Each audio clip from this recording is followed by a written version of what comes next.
Sir, ಈಗ ಒಂದು ವಿಮಾನದ ಟ್ರಾಜಿಡಿ ನೋಡ್ತಾ ಇದ್ವಿ. ಬಹಳ ಬಹಳ ದುಃಖಕರ ವಿಚಾರ ಇದು. ಸುಮಾರು 242 ಜನ ಪ್ರಯಾಣಿಕರಿದ್ದರು ಅಂತ ಹೇಳಿ, ಅದರಲ್ಲಿ 181 ಜನ ಭಾರತೀಯರು, ಒಂದು 53 ಜನ ಬ್ರಿಟಿಷ್, 7 ಜನ ಇದರಲ್ಲಿ ಕೆನಡಿಯನ್ ಸಿಟಿಸನ್ಸ್ ಇದ್ದರು ಅಂಥೇಳಿ, ಒಂದು 12-13 ಮಕ್ಕಳಿದ್ದರು. ಅದರಲ್ಲಿ 2 ಮಕ್ಕಳಂತೂ ಬಹಳ ಚಿಕ್ಕವರು ಅಂಥೇಳಿ.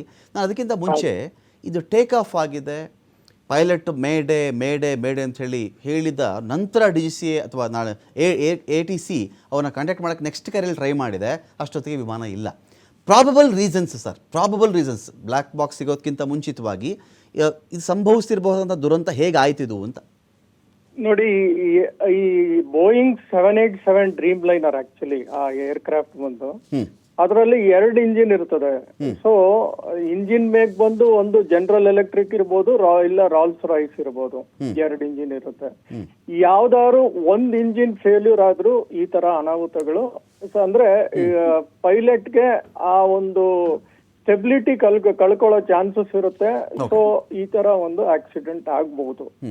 ಆಮೇಲೆ ಇದಾಗಿರೋದು 625 ಅಡಿಯಲ್ಲೇ ಮೇಡೆ ಅಂತ ಪೈಲಟ್ ಕೊಟ್ಟಿದ್ದಾರೆ ಸಿಗ್ನಲ್. ಮೇಡೆ ಅನ್ನೋದು ಬಂದು ಇಟ್ಸ್ ಅನ್ ಇಂಟರ್ನ್ಯಾಷನಲ್ ಸಿಗ್ನಲ್. ಅಂದ್ರೆ it immediate emergency air traffic control highest importance ಕೊಡಬೇಕು ಅನ್ನೋದು ಒಂದು ಇದು ಸಿಗ್ನಲ್. ಸೊ 625 ಫೀಟ್ ಅಲ್ಲೇ ಅಂದ್ರೆ ಇನ್ನು ಏರ್ ಕ್ರಾಫ್ಟ್ ಸ್ಟೆಬಿಲೈಸೇ ಆಗಿರಲ್ಲ. ಏರ್ ಕ್ರಾಫ್ಟ್ ಸ್ಟೆಬಿಲೈಸ್ ಆಗ್ಬೇಕು ಅಂದ್ರೆ ಮಿನಿಮಮ್ 1000 to 1200-500 ಫೀಟ್ ಅಲ್ಲಿ ಬಂದ್ರೆ ಏರ್ ಕ್ರಾಫ್ಟ್ ಸ್ಟೆಬಿಲೈಸ್ ಆಗುತ್ತೆ. ಸೊ ಬಟ್ 625 ಫೀಟ್ ಅಲ್ಲೇ ಆಗಿದೆ ಅಂದ್ರೆ ಏರ್ ಕ್ರಾಫ್ಟ್ ಸ್ಟೆಬಿಲೈಸ್ ಆಗಿರಲ್ಲ. ಸೊ ಅದರಿಂದ ಒಂದು ಇಂಜಿನ್ ಪ್ರಾಬ್ಲಮ್ ಆಗಿರ್ಬೋದು ಅಂತ ನನಗನ್ಸುತ್ತೆ. Power control, there will be a loss of power and control engine trouble ಆದಾಗ.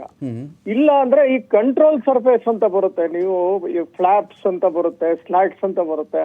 ಅಂದ್ರೆ ಈ ವಿಂಗ್ ಹತ್ರ ಒಂದ್ ಮಡ್ಚ್ಕೊಳ್ಳುತ್ತೆ ನೋಡಿ, ಒಂದು ಸಣ್ಣದಾಗ ಒಂದು, ಅದ್ರಲ್ಲಿ ಏನಾರ ಕಂಟ್ರೋಲ್ ಸರ್ಫೇಸ್ ಅಲ್ಲಿ ಪ್ರಾಬ್ಲಮ್ ಇದ್ರು ಆ ಲಿಫ್ಟ್ ಸಿಗಲ್ಲ. 2ನೇದು. 3ನೇದು ಏನ್ ಹೇಳ್ತಾರೆ ಅಂದ್ರೆ ಫ್ಯೂಯಲ್ ಇಟ್ ವಾಸ್ ಫುಲ್ಲಿ ಫ್ಯೂಯಲ್ಡ್ ಅಂತ ಹೇಳ್ತಾರೆ. ಅಂದ್ರೆ because it was A long distance flight, fuel ಏನಾರ ತೀರಾ ಜಾಸ್ತಿ ಆಗಿದ್ರು, ಲೈಟ್ ಆಗಿ ಫ್ಯೂಯಲ್ ಲೀಕ್ ಆಗಿದ್ರು ಎಕ್ಸ್ಪ್ಲೋಡ್ ಆಗೋ ಚಾನ್ಸಸ್ ತುಂಬಾ ಜಾಸ್ತಿ ಇರುತ್ತೆ. ಪಂಪ್ ಫೇಲ್ ಆಗಿಲ್ವೋ, ಇಲ್ಲ ಫ್ಯೂಯಲ್ ಲೀಕ್ ಆಗಿಲ್ವೋ, ಆ ತರ ಆದ್ರೂ ಚಾನ್ಸಸ್ ಇರುತ್ತೆ ಎಕ್ಸ್ಪ್ಲೋಡ್ ಆಗಕ್ಕೆ. ನೆಕ್ಸ್ಟ್ ಬಂದು ಅಫ್ಕೋರ್ಸ್ ಬರ್ಡ್ ಇಟ್ಟಲ್ಲೂ 110 ಪ್ರಯಾಣಿಕರು ಸಾವನ್ನಪ್ಪಿದ್ದಾರೆ ಸರ್. 110 ಪ್ರಯಾಣಿಕರು, 242 ಪ್ರಯಾಣಿಕರ ಪೈಕಿ 110 ಜನ ಈ ಕ್ಷಣಕ್ಕೆ ಸತ್ತು ಹೋಗಿರತಕ್ಕಂಥ ಮಾಹಿತಿ ಇದೆ ನಮ್ಮ ಬಳಿ. 110 ಕ್ಷಣಕ್ಕೂ ಸಾವಿನ ಸಂಖ್ಯೆ ಏರ್ತಾ ಇದೆ. ಗಿರೀಶ್ ಲಿಂಗಣ್ಣ ಸರ್, ನಿಮ್ಮ ಅನುಭವದಲ್ಲಿ ಒಂದು 625 ಅಡಿಯಿಂದ ಒಂದು ವಿಮಾನ ಬಿದ್ದಿರೋದು ಒಂದು ವಿಷಯ, ಎಕ್ಸ್ಪ್ಲೋಡ್ ಆಗಿದೆ ಕೂಡ, ಅದು ಎಕ್ಸ್ಪ್ಲೋಡ್ ಆಗಿದೆ. ಎಕ್ಸ್ಪ್ಲೋಡ್ ಅದೇ ನಾನು ಹೇಳದ್ನಲ್ಲ, ಫ್ಯೂಯಲ್ ಏನಾದ್ರೂ ಪಂಪ್ ವರ್ಕ್ ಆಗದೆ, ಲೀಕೇಜ್ ಆಗದೆ ಇದ್ರೂ ಎಕ್ಸ್ಪ್ಲೋಡ್ ಆಗುತ್ತೆ. ಈ ತರದ ಎಕ್ಸ್ಪ್ಲೋಡ್ ಆಗೋ ಚಾನ್ಸಸ್ ಇರ್ತದೆ. ಇಲ್ಲ ಅಂದ್ರೆ ಈ ATC ಇಂದ ಏನಾದ್ರು ಮಿಸ್ಕಮ್ಯುನಿಕೇಶನ್ ಆಗಿ ರನ್ವೇ ತಪ್ಪಾಗಿದ್ರು ಆ ಕರೆಕ್ಟ್ ಹೈಟ್ ಅವ್ರಿಗೆ ಸಿಗಲ್ಲ. ಅಂದ್ರೆ ರನ್ವೇ 18 ಅಲ್ಲಿ ಈ ಡಿಸ್ಟೆನ್ಸ್ ಅಲ್ಲಿ ತಗೊಂಡಾಗ ಹೈಟ್ ಸಿಗುತ್ತೆ ಅವ್ರಿಗೆ. ಬಟ್ ಆಪೋಸಿಟ್ ರನ್ವೇ ಅಲ್ಲಿ ಇದ್ದಾಗ ಆ ಹೈಟ್ ಅವ್ರಿಗೆ ಸಿಗಲ್ಲ. ಸೊ ಯಾವ್ದಾದ್ರು ಒಂದು ಆಬ್ಸ್ಟಕಲ್ ಹೊಡಿತಾರೆ ಅನ್ನೋ ಒಂದಿದ್ದಾಗ ಕಂಟ್ರೋಲ್ ಲಾಸ್ ಆಗಿರುತ್ತೆ ಅವ್ರಿಗೆ. ಸೊ ಆ ತರ ಪ್ರಾಬ್ಲಮ್ ಆಗತ್ತೆ. So these are all the chances ನಾನು ಹೇಳ್ತಾ ಇರೋದು. ಆಮೇಲೆ ಮೇಂಟೆನೆನ್ಸ್ ಪ್ರಾಬ್ಲಮ್ ಇದ್ರೆ, ಅಂದ್ರೆ ಸೆನ್ಸಾರ್ಸ್ಗಳು, ಕೆಲವು ಫ್ಯೂಯಲ್ ಪಂಪ್ಸ್, ಅದೆಲ್ಲ ರೆಗ್ಯುಲರ್ ಚೆಕಿಂಗ್ ಎಲ್ಲ ಇರಬೇಕು. ಆ ತರ ಏನಾರ ಮೇಂಟೆನೆನ್ಸ್ ಪ್ರೀ ಫ್ಲೈಟ್ ಚೆಕ್ಸ್ ಅಲ್ಲಿ ಏನಾರ ಪ್ರಾಬ್ಲಮ್ ಇದ್ರು ಈ ತರ ಪ್ರಾಬ್ಲಮ್ ಆಗೋ ಚಾನ್ಸಸ್ ಇರುತ್ತೆ. ಸೊ ಇದಕ್ಕೆ ಗೊತ್ತಾಗ್ಬೇಕು ಅಂದ್ರೆ ಒಂದು ಫ್ಲೈಟ್ ಡೇಟಾ ರೆಕಾರ್ಡರ್ ತಗೋಬೇಕು. ಯಾಕಂದ್ರೆ ಅದರಲ್ಲಿ ಕರೆಕ್ಟ್ ಆಗಿ ಎಷ್ಟು ಸ್ಪೀಡ್ ಇತ್ತು, ಆಲ್ಟಿಟ್ಯೂಡ್ ಎಷ್ಟಿತ್ತು, ಇಂಜಿನ್ ಆಕ್ಟಿವಿಟಿ ಹೆಂಗಿತ್ತು ಅಂತ ಅದ್ರಲ್ಲಿ ಗೊತ್ತಾಗುತ್ತೆ. ಇಲ್ಲ ಕಾಕ್ಪಿಟ್ ವಾಯ್ಸ್ ರೆಕಾರ್ಡರ್ ಸಿಗ್ಬೇಕು, ಏನ್ ಅಲಾರಾಮ್ ಕೊಡ್ತಿದ್ರು ಅಂತ ಗೊತ್ತಾಗಕ್ಕೆ. ಸೊ ಈ ತರ, ಇಲ್ಲ ವೆದರ್ ಪ್ರಾಬ್ಲಮ್ ಇತ್ತ ಏನಾರ, ಅದು ಗೊತ್ತಿಲ್ಲ ನಮ್ಗೆ. ಸೊ ಈ ತರ ಮೇಂಟೆನೆನ್ಸ್ ಇರ್ಬೋದು, ವೆದರ್ ಇರ್ಬೋದು, ಏರ್ ಟ್ರಾಫಿಕ್ ಇರ್ಬೋದು, ಇಂಜಿನ್ ಪ್ರಾಬ್ಲಮ್ ಇರ್ಬೋದು, ಫ್ಯೂಯಲ್ ಪಂಪ್ ಪ್ರಾಬ್ಲಮ್ ಇರ್ಬೋದು, ಈ ತರ ಅನೇಕ ಪ್ರಾಬ್ಲಮ್ಗಳು ಇರ್ಬೋದು ಈ ಒಂದು ಅನಾಹುತ ಆಗಕ್ಕೆ. ಇದೆಲ್ಲ ಗೊತ್ತಾಗ್ಬೇಕು ಅಂದ್ರೆ ಅದೇ ನಾನು ಹೇಳದ್ನಲ್ಲ, ಫ್ಲೈಟ್ ಡೇಟಾ ರೆಕಾರ್ಡರ್ಸ್, ಇಲ್ಲ ಕಾಕ್ಪಿಟ್ ಇದು ವಾಯ್ಸ್ ರೆಕಾರ್ಡರ್, ಇದೇನಾದ್ರು ಸಿಕ್ಕಿದ್ರೆ ಮಾತ್ರ ನಮ್ಗೆ ಕಡಖಂಡಿತವಾಗಿ ಹಿಂಗೆ ಆಗಿರ್ಬೋದು ಅಂತ ಹೇಳ್ಬೋದು. ಸಾಮಾನ್ಯ ಗಿರೀಶ್ ಲಿಂಗಣ್ಣ ಸರ್, ಸಾಮಾನ್ಯವಾಗಿ ಏನು ಹೇಳ್ತಾರೆ ಅಂದರೆ ಈಗ 2 ಎಂಜಿನ್ ಇರುತ್ತೆ, ಒಂದು ಇಂಜಿನ್ನು ಅಕಸ್ಮಾತ್ ಕೈ ಕೊಟ್ಟರು ಕೂಡ ಇನ್ನೊಂದು ಎಂಜಿನ್ನು ಕೆಲಸ ಮಾಡುತ್ತೆ ಅಂತೆಲ್ಲ ಮಾತಾಡ್ತಾರಲ್ಲ. ಬೋಯಿಂಗಲ್ಲಿ ಏನು ಯಾವ ಥರ ಸಕ್ಸಸ್ ಎಲ್ಲ ಇರೋದು? ಈ ಬೋಯಿಂಗ್ ಅಲ್ಲಿ ಏನಾಗುತ್ತೆ ಅಂದ್ರೆ these are heavy engines. So ಒಂದು ಫೇಲ್ಯೂರ್ ಆದ್ರೂ ಸ್ವಲ್ಪ ಕಷ್ಟ ಇರುತ್ತೆ, ಅದು ಆ ಕಂಟ್ರೋಲ್ ತಗೊಳೋದ್ ಕಷ್ಟ ಇರುತ್ತೆ ಆ ಒಂದು ಹೈಟ್ ಅಲ್ಲಿ. ಅಫ್ಕೋರ್ಸ್ ಮಾಡ್ತಾ ಇರ್ಬೇಕಾದ್ರೆ ಪ್ರಾಬ್ಲಮ್ ಇಲ್ಲ. ಒಂದು ವೇಳೆ ಇದು 1200 ಅಡಿನೋ 1400 ಅಡಿಯಲ್ಲೋ ಈ ಥರ ಆಗಿದ್ದಾಗ ಆಗ ಏನಾದರೂ ಅದನ್ನ ಪಾರ್ ಮಾಡುವಂತ ಅವಕಾಶಗಳು ಜಾಸ್ತಿ ಇತ್ತಾ? ಚಾನ್ಸಸ್ ಇತ್ತು, ಸ್ಟೆಬಿಲೈಸ್ ಆಗಿರ್ತಿತ್ತು. ಅವನು ಎಲ್ಲಾರು ತಿರ್ಗಾ ತಗೊಂಡ್ಬಿಟ್ಟಿರೋನು ಅಂದ್ರೆ ಈ ವುಡ್ ಹ್ಯಾವ್ ಕಮ್ ಬ್ಯಾಕ್. ಎಲ್ಲಾರು ಒಂದು ಲ್ಯಾಂಡಿಂಗ್ ಬಂದಿರೋ ಸ್ಟೆಬಿಲೈಸ್ ಆಗಿದ್ದಿದ್ರೆ. ಇದು 625 ಅಡಿಲಿ ಸ್ಟೆಬಿಲಿಟಿನೇ ಸಿಕ್ಕಿರಲ್ಲ ಅವ್ನಿಗೆ. ಇನ್ನು ಸ್ಟೆಬಿಲೈಸ್ ಆಗಿ ಮೂವ್ ಮಾಡಕ್ಕೆ ಇನ್ನು ಹೋಗೇ ಇರಲ್ಲ ಅವನು. Just will be in the climbing stage. ಆ ಸ್ಟೇಜ್ ಅಲ್ಲೇ ಇದಾಗ್ಬಿಟ್ಟಿದೆ. ನಾವು ರನ್ವೇ ರಾಂಗ್ ಇತ್ತು ಅಂತ ಏನಾದ್ರು ಎಕ್ಸ್ಪೆಕ್ಟ್ ಮಾಡಬಹುದಾ ಇದರಲ್ಲಿ? ಆ ತರದ ಒಂದು ಚಾನ್ಸಸ್ ಹೇಳಕ್ಕಾಗಲ್ಲ. See we don't, these are the things, list of the things ಏನೇನಕ್ಕೆ ಆಗಿರ್ಬೋದು ಅಂತ ಇರ್ಬೋದು. ರನ್ವೇ ಪ್ರಾಬ್ಲಮ್ ಅಲ್ಲೂ ಇರ್ಬೋದು, ಕಮ್ಯುನಿಕೇಶನ್ ಪ್ರಾಬ್ಲಮ್ ಇರ್ಬೋದು, ಬರ್ಡ್ ಇಟ್ ಆಗಿದ್ಯಾ ಗೊತ್ತಿಲ್ಲ, ಏನಾಗಿದೆ ಅಂತ ಹೇಳಕ್ ಆಗಲ್ಲ ಈ ಒಂದು ಕಂಡೀಷನ್ ಅಲ್ಲಿ. ಅನ್ಲೆಸ್ ಅಂಡ್ ಅಂಟಿಲ್ ಅಲ್ಲಿ ಹೋಗಿ ಆ ಸಿಚುಯೇಷನ್ ನೋಡ್ಬೋದು, ಇಲ್ಲ ರೆಕಾರ್ಡಿಂಗ್ ಕೇಳ್ಬೋದು, ಇಲ್ಲ ATC ಜೊತೆ ಏನ್ ಕಮ್ಯುನಿಕೇಶನ್ ಆಗಿತ್ತು ಅದೆಲ್ಲ ಗೊತ್ತಾಗ ತನಕ ಏನೂ ಗೊತ್ತಾಗಲ್ಲ what exactly the problem. These are the likely chances ನಾನು ಹೇಳಿರೋದು ಅಷ್ಟೇ. ನಮ್ಗೆ ಆ ಎಕ್ಸ್ಪ್ಲೋರ್ಡ್ ನೋಡಿದಾಗ ಸರ್, ಈ ಥರದ ಒಂದು ವಿಮಾನ ಈ ಥರ ಸ್ಫೋಟಗೊಳ್ಳುತ್ತಲ್ಲ ಬಿದ್ದ ತಕ್ಷಣ, ಎಲ್ಲ ವಿಮಾನ ಸ್ಫೋಟ ಆಗಬೇಕು ಅಂತ ಏನಿಲ್ಲ. ಕೆಲವು ಕ್ರ್ಯಾಶ್ ಆಗ್ತವೆ, ವಿಮಾನದ ಕೆಲವೊಂದು ಭಾಗದಲ್ಲಿ ಕೆಲಕ್ಕೆ ಪೆಟ್ಟಾಗಬಹುದು. ಅದು ಇದನ್ನ ನೋಡಿದಾಗ ಒಂಥರ ಬಾಂಬ್ ಬಿದ್ದಂಗೆ ಆಯ್ತು ಸರ್, ಬಾಂಬ್ ಬಿದ್ದಂಗೆ ಆಯ್ತು. ಅದೇ ನನಗನ್ಸುತ್ತೆ ಫ್ಯೂಯಲ್ ಎಲ್ಲಾರು ಲೀಕೇಜ್ ಆಗಿರ್ಬೋದು ಅಂತ. ಬಿಕಾಸ್ ಹೆವಿ ಫ್ಯೂಯಲ್ ಇತ್ತಲ್ಲ, ಆ ಹೆವಿ ಫ್ಯೂಯಲ್ ಇದ್ದಾಗ ಏನಾಗುತ್ತೆ ಅಂದ್ರೆ ಎಕ್ಸ್ಪ್ಲೋಷನ್ ಲೆವೆಲ್ ವೆರಿ ಹೈ ಇರುತ್ತೆ. ಸೊ ನನಗೇನಾರ ಪಂಪ್ ಮಾಲ್ ಫಂಕ್ಷನ್ ಆಗಿದ್ಯಾ, ಆ ತರ ಲೀಕೇಜ್ ಆಫ್ ದ ಫ್ಯೂಯಲ್ ಏನಾರ ಆಗಿದ್ಯಾ, ಆ ತರ ಅನಿಸ್ತಾ ಇದೆ ಸರ್ ನನಗೆ ಈ ಎಕ್ಸ್ಪ್ಲೋಷನ್ ಎಲ್ಲ ನೀವು ಹೇಳೋದು ನೋಡಿದ್ರೆ. ಈಗ ಅಹಮದಾಬಾದ್ನ ಈ ಒಂದು ಏರ್ಪೋರ್ಟ್ ನಲ್ಲೇ ಇದು ಫ್ಯೂಯಲ್ ಹಾಕ್ಸ್ಕೊಂಡಿತ್ತು ಈ ವಿಮಾನ ಅಂತ ಒಂದು ಆರಂಭದ ಮಾಹಿತಿ ನಮಗಿರೋದು. ಹೌದು, ಅಲ್ಲ ಇದು ಲಂಡನ್ಗೆ ಹೊರಟಿತ್ತು ಅಂತ ಹೇಳಿ. ಹೌದು, ಲಂಡನ್ ಗ್ಯಾಟ್ವಿಕ್ ಹೋಗ್ತಾ ಇತ್ತು ಏರ್ಪೋರ್ಟ್ಗೆ. ಓಕೆ.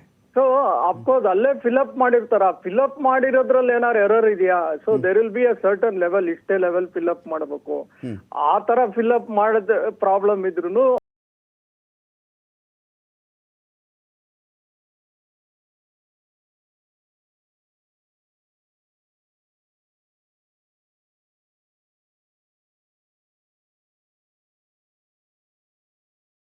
ಆಗಕ್ಕೆ.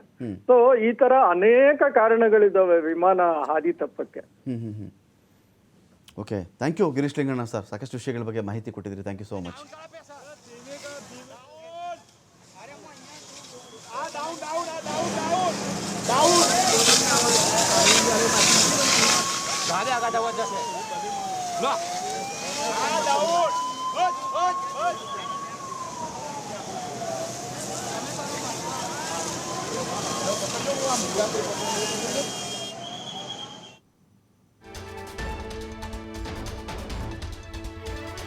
ವಿಜಯ್ ರೂಪಾನಿ ಸೇಫ್ ಅನ್ನೋ ಒಂದು ಮಾಹಿತಿ ಇತ್ತು, ಸ್ಥಿತಿ ಗಂಭೀರ ಅಂತ ಹೇಳ್ತಾ ಇದ್ರು. ಈಗೇನು ಆಗಿಲ್ಲ, ಬಚಾವಾದರು ಅನ್ನೋ ಥರ ಮಾಹಿತಿ ಇತ್ತು. ಆದರೆ ಅವರ ಸ್ಥಿತಿಯಂತೂ ತುಂಬ ಗಂಭೀರವಾಗಿದೆ ಅಂಥೇಳಿ ಗುಜರಾತ್ನ 16ನೇ CM ಆಗಿದ್ದವರು ವಿಜಯ್ ರೂಪಾನಿ, 16ನೇ CM ಆಗಿದ್ದವರು 2016ರಿಂದ 2021ರವರೆಗೆ 2 ಅವಧಿಗೆ ಅವರು ಮುಖ್ಯಮಂತ್ರಿ ಕೆಲಸ ಮಾಡಿದ್ದಾರೆ. ರಾಜ್ಕೋಟ್ನ ಪಶ್ಚಿಮ ಕ್ಷೇತ್ರವನ್ನು ಪ್ರತಿನಿಧಿಸಿದ್ದರು ವಿಜಯ್ ರೂಪಾನಿ. ಅವರ ಸ್ಥಿತಿ ತುಂಬ ಕ್ರಿಟಿಕಲ್ ಅಂತೇಳಿ ಮಾಹಿತಿ ಬರ್ತಾ ಇದೆ. ಅವರ ಸ್ಥಿತಿ ಮಾತ್ರ ಅಲ್ಲ ವೀಕ್ಷಕರೇ, ಎಲ್ಲರೂ ಚೆನ್ನಾಗಿರಲಿ ಅಂತ ನಾನು ಹಾರೈಸಬಹುದು, ನನ್ನ ಆಶಾವಾದ ಕೂಡ ಅದೇನೆ. ಆದರೆ ಒಂದು ಬಾಂಬ್ ಬಿದ್ದಂತೆ ಒಂದು ವಿಮಾನ ಬಿದ್ದು ಬ್ಲಾಸ್ಟ್ ಆಗಿಬಿಡುತ್ತಲ್ಲ, ಇಡೀ ವಿಮಾನವೇ, ಅದರ ಒಂದು ಅಂದಾಜು ನಾವು ನೋಡಿದಾಗ ಏನಾಗಿರಬಹುದು? ಮಕ್ಕಳು, ಮರಿ, ವಯಸ್ಸಾದವರು, ಅವರ ಸ್ಥಿತಿಗತಿಗಳು, ಕ್ಯಾಬಿನ್ ಕ್ರ್ಯೂ, ಇವರೆಲ್ಲ ನಿಮ್ಗೆ ಅಂದಾಜು ಕೂಡ ಮಾಡೋಕ್ಕಾಗ್ತಿಲ್ಲ. ಅಲ್ಲಿ 110 ಜನ ಆಲ್ರೆಡಿ ಸತ್ತಿದ್ದಾರೆ ಅಂತ ಮಾಹಿತಿ ಇದೆ ನಮಗೆ. 110 ಜನ. ಸಾವು ನೋವಿನ ಸಂಖ್ಯೆ ಇನ್ನೂ ಹೆಚ್ಚಾದರೂ ಆಶ್ಚರ್ಯ ಇಲ್ಲ ಅನ್ನೋ ಥರದಲ್ಲಿ ವಾತಾವರಣ ಇದೆ ಇಲ್ಲಿ. ಇನ್ನೊಬ್ಬರೂ ಸಾಯದೇ ಇರಲಿ, ಎಲ್ಲರೂ ಕೂಡ ಬದುಕಲಿ, ಜೀವಂತವಾಗಿ ಅವರವರ ಫ್ಯಾಮಿಲಿಯನ್ನು ಮತ್ತೊಮ್ಮೆ ನೋಡುವಂತಾಗಲಿ. TV5ನ ಆಶಾವಾದ ಮತ್ತು ಕಳಕಳಿ ಇದು. ಇದರ ಮಧ್ಯೆ ಗುಜರಾತ್ನ ಮಾಜಿ CM ವಿಜಯ್ ರೂಪಾನಿ ಅವರ ಸ್ಥಿತಿ ಬಹಳ ಕ್ರಿಟಿಕಲ್ ಆಗಿದೆ, ಗಂಭೀರವಾಗಿದೆ. 169 ಜನ ಭಾರತೀಯರು, 53 ಜನ ಬ್ರಿಟಿಷ್, ಒಬ್ಬರು ಕೆನಡಾ ಪ್ರಜೆ, 7 ಪೋರ್ಚುಗೀಸ್ ಪ್ರಜೆಗಳು ಅಂತ ಕೂಡ ಮಾಹಿತಿ ಸಿಗ್ತಾ ಇದೆ. ಪೋರ್ಚುಗೀಸ್ನವರು 7 ಜನ ಇದ್ದರು. 230 ಪ್ರಯಾಣಿಕರ ಪೈಕಿ 13 ಮಕ್ಕಳು, 217 ವಯಸ್ಕರು. 13 ಮಕ್ಕಳ ಪೈಕಿ ಇಬ್ಬರಂತೂ ಪುಟಾಣಿ ಮಕ್ಕಳವರು ಅಂತ. ಏನಾಗುತ್ತೆ ನಿಮಗೆ, ನಮಗೆ ಐಡಿ ಶೀಟ್, ಆ ಪ್ರಯಾಣಿಕರ ಐಡಿ ವಿವರಗಳು ಲಭ್ಯವಾಗ್ತಾ ಇದ್ದಂತೆ ನಾನು ನಿಮಗೆ ಅಪ್ಡೇಟ್ ಮಾಡ್ಕೊಂಡು ಹೋಗ್ತಾ ಇರ್ತೀನಿ. ಇಲ್ಲಿವರೆಗೂ ಕೂಡ ನಮಗೆ ಈ ಒಂದು ಪ್ರಯಾಣಿಕರ ವಿವರಗಳಿಗೆ ಸಂಬಂಧಪಟ್ಟಂತೆ ಎಷ್ಟು ಅಪ್ಡೇಟ್ಸ್ ನಮಗೆ ಸಿಗ್ತಾ ಇದೆಯೋ ನಾವು ಅದನ್ನು ನಿಮ್ಮ ಮುಂದೆ ಇಡ್ತಾ ಹೋಗ್ತಾ ಇದ್ದೀವಿ. ಇನ್ನು 2 ಪೈಲಟ್ ಇದ್ದರು, 10 ಮಂದಿ ಸಿಬ್ಬಂದಿ ಈ ವಿಮಾನದಲ್ಲಿದ್ದರು, ನತದೃಷ್ಟ ವಿಮಾನದಲ್ಲಿದ್ದರು. ಆಗಲೇ ಗಿರೀಶ್ ಲಿಂಗಣ್ಣ ಅವ್ರ ಜೊತೆ ನಾನು ಮಾತಾಡ್ತಾ ಇದ್ದೆ. ಅವ್ರು ಹೇಳ್ತಾ ಇದ್ದರು, 625 ಫೀಟ್ ಇದೆಯಲ್ಲ, ಒಂದು ವಿಮಾನ ಸ್ಟೇಬಲ್ ಆಗೇ ಇರಲ್ಲ. ಅದಿನ್ನೂ ಕೂಡ ಅದಿನ್ನೂ ಟೇಕ್ ಆಫ್ ಹಂತದಲ್ಲೇ ಇರ್ತದೆ ಹೆಚ್ಚು ಕಡಿಮೆ. ಒಂದು ಪರಿಪೂರ್ಣ ಟೇಕ್ ಆಫ್ ಅಂತ ಅದು ಕರೆದೇ ಇರಲ್ಲ ನಿಮಗೆ. ಅದರದ್ದು ಪೂರ್ತಿ ವೇಗ ಸಿಕ್ಕೇ ಇರಲ್ಲ. ಅದಕ್ಕೆ 1200 ಅಡಿ 1300 ಅಡಿಯಲ್ಲಿ ನಿಮಗೇನಾಗುತ್ತೆ, ಅಷ್ಟು ಎತ್ತರಕ್ಕೆ ಒಂದು ವೇಳೆ ಇದೇ ವಿಮಾನ ಇದ್ದಿದ್ದರೆ ಸಂಭವ್ ಪೈಲಟ್ಟು ಅದೇ ವಿಮಾನ ನಿಲ್ದಾಣಕ್ಕೆ ಮತ್ತೆ ವಾಪಸ್ ಬಂದು ಲ್ಯಾಂಡ್ ಮಾಡುವ ಶಕ್ತಿ ಕೂಡ, ಚಾನ್ಸಸ್ ಕೂಡ ಇತ್ತು ಅಂತ. ಇದು ಎಲ್ಲಿ ಇನ್ನೂ ಸ್ವಲ್ಪ ಟೇಕ್ ಆಫ್ ಆಗಿದೆ, ಇನ್ನೇನು ಮೇಲಕ್ಕೆ ಹೋಗುತ್ತೇನೋ ಅಂದುಕೊಳ್ತಾ ಇರೋ ಹೊತ್ತಲ್ಲೇನೇನಾಗಿದೆ, ಅದು ಆ ವಿಮಾನವೇ ಕುಸಿದು ಬಿದ್ದುಬಿಟ್ಟಿದೆ. ಅದು ಕುಸಿದು ಬಿಡುತ್ತೆ, ಅಲ್ಲೇ ಕುಸಿದು ಬಿಡೋದು, ಶಕ್ತಿ ಇಲ್ಲ ನನಗೆ ಅಂಥೇಳಿ. ಹಾಗಾಗಿ ಇಷ್ಟು ಪ್ರಯಾಣಿಕರ ಜೀವಕ್ಕೆ ಇದೀಗ ಕುತ್ತಾಗಿದೆ. ವಿಜಯ್ ರೂಪಾನಿ ಅವರ ಸ್ಥಿತಿ ಕೂಡ ಬಹಳ ಗಂಭೀರವಾಗಿದೆ. 2 ಅವಧಿಗೆ ಗುಜರಾತನ್ನು ಮುಖ್ಯಮಂತ್ರಿಯಾಗಿ ಅವರು ಮುನ್ನಡೆಸಿದ್ರು ವಿಜಯ್ ರೂಪಾನಿಯವರು.